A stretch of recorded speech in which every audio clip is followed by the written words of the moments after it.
पिछली बार जब ऐसी अमृतधारा की नीलामी हुई थी तो इसे शौर्य दल के लीडर अरेंद्र ने हासिल किया था, और इसके खरीदते ही उनका बेटा ध्रुव 1 साल के अंदर अंदर 3 सितारों से 8 सितारों तक पहुंच गया। क्या ये सिर्फ उसकी मेहनत का नतीजा है? हो सकता है, लेकिन इतनी बड़ी छलांग में अमृतधारा का एक बहुत बड़ा हाथ जरूर होगा। ध्रुव का जिक्र होते ही सभी की नजरें ध्रुव पर चली गईं। बहुत से लोग जो इस बारे में नहीं जानते थे वो ये सुनकर चौंक गए थे। इतना कि हॉल में बहुतों के चौंकने की आवाज तक सुनाई पड़ी। वो सब हैरान थे कि ध्रुव ने इतने कम समय में इतनी बड़ी छलांग कैसे लगाई होगी। लोगों को लगा सायरा सही कह रही थी और इस छलांग की वजह जरूर अमृतधारा ही होगी। ध्रुव की बढ़ाई सुनकर हॉल के दूसरे छोर पर बैठे मैकी ने गुस्से से अपनी मुट्ठी बंद कर ली। सभी की नजरें अपनी ओर होते देख ध्रुव को समझ नहीं आया कि वो खुश हो या फिर डरे। उसने सोचा कि सायरा बहुत होशियार थी जो उसने ध्रुव का नाम लेकर अमृतधारा हासिल करने की लोगों की इच्छा को और बढ़ा दिया था, लेकिन ध्रुव ने कुछ नहीं कहा। आखिरकार इससे अमृतधारा का दाम कम से कम 20% तो बढ़ गया था। वहीं सायरा ध्रुव की फीलिंग्स को नजरअंदाज करके नीलामी शुरू करने के लिए तैयार हुई। उसने अमृतधारा की बोतल हाथ में उठाकर मुस्कुराते हुए कहा, अमृतधारा की पहली बोतल की नीलामी शुरू होती है 15,000 सोने के सिक्कों से। हॉल में इस वक्त सन्नाटा था।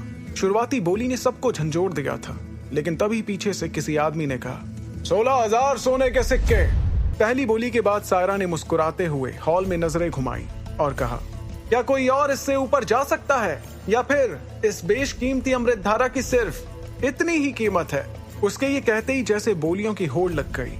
किसी ने कहा 17,000, तो किसी और ने कहा 18,000, फिर 19,000।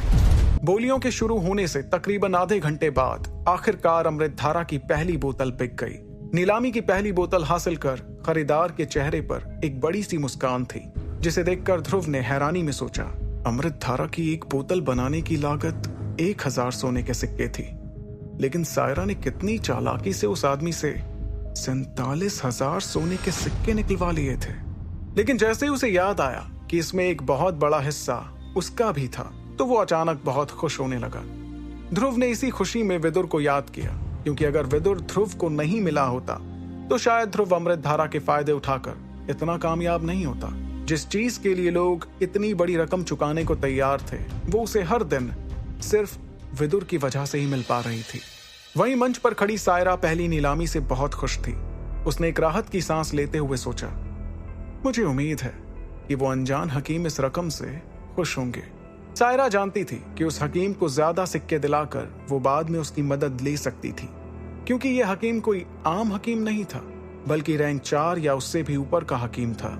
इसके बाद सायरा ने एक नजर सभी को देखा और फिर अमृतधारा की बची बोतलों को देखते हुए कहा, अमृतधारा की बची हुई 6 बोतलें 2-2 की जोड़ी में नीलाम होंगी। एक जोड़ी की शुरुआती कीमत है 30,000 सोने के सिक्के। सभी ने उन बोतलों को देखने के बाद एक बार सबसे ताकतवर दलों की तरफ देखा, जो आपस में कुछ खुसफुसा रहे थे।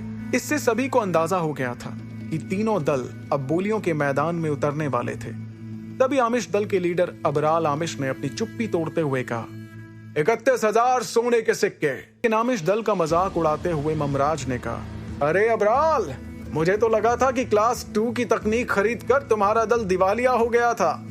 तुम्हारे पास 31,000 सोने के सिक्के हैं भी, या फिर ऐਵੇਂ ही हवा में बोलियां लगा रहे हो? ये सुनकर अबराल ने ममराज को गुस्से से देखा, लेकिन पलट कर जवाब नहीं दिया, बल्कि उसकी नजर तो इस वक्त मंच पर रखी अमृतधारा की बोतलों पर थी। तभी मुस्कुराते हुए ममराज ने अपनी बोली लगाई, 35,000 सोने के सिक्के। और इसके बाद जैसे दोनों दलों के बीच बोलियों का घमासान शुरू हुआ। अबराल ने कहा, 38,000। तो ममराज ने उसके जवाब में बोली 45,000 लगा दी। फिर अबराल ने चिल्लाते हुए कहा, 50,000। ये बोली सुनकर वहां बैठे सभी लोग चौंक गए। 55,000 सोने के सिक्के, ममराज ने डंके की चोट पर कहा। उसके तुरंत बाद अबराल ने बोली और बढ़ाते हुए कहा, 56,000।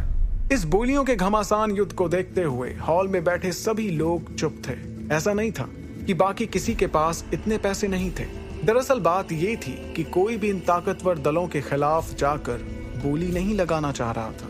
आखिरकार तीनों दलों में महादक्ष रैंक के लोग जो थे वो जानते थे कि मार्कस में सुरक्षित रहने के लिए सिर्फ सिक्कों की जरूरत नहीं थी, बल्कि असली ताकत तो शक्तियों के रैंक और तकनीकों से पता चलती थी जो इन दलों में भरपूर थी। इसलिए सभी चुपचाप उनकी बोलियां बढ़ते देख रहे थे और फिर एक नजर हॉल के छोर पर बैठे शौर्य दल की तरफ देख रहे थे, क्योंकि शौर्य दल से अब तक एक भी बोली नहीं आई थी। जब अमृत धारा की बोतलों की बोली 73,000 तक पहुंच गई, तब अपना मुंह छुपाते हुए अबराल आमिश ने बोली लगाना बंद कर दिया। अब महज 4 अमृत धारा की बोतलें बची हुई थी। जैसे ही सायरा ने अगली 2 बोतलों को अपने हाथ में लिया, तभी अचानक शौर्य दल की ओर से एक भारी आवाज में किसी ने कहा, 70,500 सोने के सिक्के।